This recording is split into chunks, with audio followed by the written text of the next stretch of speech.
2 நாளைக்கு முன்னாடி இதே ஜேசிடி பிரபாகர் சபாநாயகர் போய் ஒரு இதில் கலந்துக்கிறார். இது இந்த சட்டமே ஏற்றுக்காது.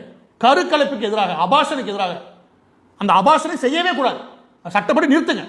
அது 15 வயசு பிள்ளை கருவிட்டாலும் சரி, 12 வயசு பிள்ளை கருவிட்டாலும் சரி, அதெல்லாம் பண்ணாதீங்க. அது ஒரு உயிர் அப்படின்ற ஒரு பிற்போக்குத்தனமான எண்ணம் இருக்கு இல்லையா, அது ரொம்ப பழைய காலமாக கிறிஸ்தவர்களுக்கு உண்டு. அதுக்காக ஜேசிடி பிரபாகர் போய் போராட்டம் நிற்கிறாப்புல. எதுக்கு? கிறிஸ்தவ அமைப்புகளுடன் போராப்பல. எதுக்குங்க? அபாஷனை தடை பண்ணுங்க. அது 12 வயசு பொண்ணா இருந்தானே, 10 வயசு பொண்ணா இருந்தா கருவுற்றதான், குழந்தை வெளியே வந்தே ஆகும் அப்படின்னு ஒரு போராட்டம் பண்றான். எவ்வளவு வாயை திறந்து பேச மாட்டேன். இதே மாதிரி ஒரு விஷயத்துல இந்துக்கு சம்பந்தமா எவ்வளவு சொல்லியிருந்தா பகுத்தறிவுடைய கிழிச்சு வந்துக்குமே. பகுத்தறிவு பேசிருப்பியா மாட்டியா? இங்க எவனையும் பேச கிடையாது. எப்படி வாயை திறக்கல? இந்த தீக்கா பெரியார் எந்த எவனும் வாயை திறக்கல. எங்க இருக்கீங்க? எந்த பொதுல ஒழிஞ்சிருக்கீங்க? இப்ப பேசுங்க. அபாஷனுக்கு எதிராக ஒரு சபையினுடைய நாயகர், சபாநாயகர் போற, சட்டமன்ற சபாநாயகர். அப்ப விஜய் அனுமதிக்காம போவாரு? நான் கேட்கிறேன். விஜய்க்கு அதை மாட்டு கற்றுக்கலாம். ஆனா விஜய் இந்த ஓட்டின் அடிப்படையாக வச்சு நம்ம வேலையை இருக்குது அந்த ஆள் பண்றாரு. அந்த ஆளை சுத்தி ஒரு மிகப்பெரிய இவாங்கலிஸ்ட் கும்பலே உண்டு. 2 நாளைக்கு முன்னாடி ஒரு கும்பல் போய் பார்க்குது. ஊர்ல இருக்கிற எல்லா மதம் மாத்திரனும் உலகம் ஃபுல்லா எங்கெங்க முடியுமோ அத்தனை நிதியை வாங்கி சென்னைக்குள்ள கொண்டு வந்து மதம் மாத்திரக்குன்னு இத்தனை வருஷமா தெருவா அலைஞ்சவனும் எல்லாரும் போய் விஜய் பார்க்கறாங்க. எதுக்கு? FCRA. எதுக்கு? FCRA வந்துடக்கூடாது, அந்த திட்டத்தை உடனடியாக மத்திய அரசு இயற்றக்கூடாதுன்னு சொல்லி தீர்மானம் கொண்டு வர்றாரு விஜய். எப்படி?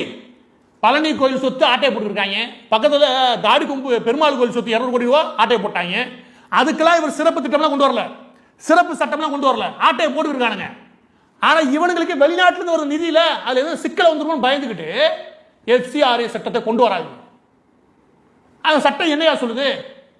நிறைய பேர் என்ன கேட்பானுங்க, சில பேர்லாம் இன்னைக்கு அரசியல் பேசுறவங்க கேட்கிறேன், மாரிதாஸ் என்ன பண்ண? நான் பண்ணதுலேயே மிக சந்தோஷமான விஷயம் தெரியுமா? அந்த FCRA தான் 7 வருஷத்துக்கு முன்னாடி ஒரு வீடியோ போட்டோம், ஃபுல் ரிசர்ச்ல. அதுல FCRA மூலமாக சென்னைக்குள்ள மட்டும் எவ்வளவு நிதி வந்து போட்டோம்.